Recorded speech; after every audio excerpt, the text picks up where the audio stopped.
bayan. Naiinip na ako sa aking pagsilak.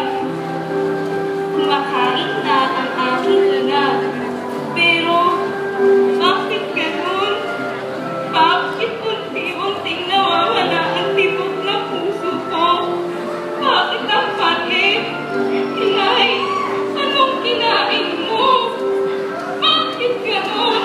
Sabi mo, pareho natin sa harapin ang lahat ng problema sa mundong ito. Bakit sumuko ka? Inay! Inay!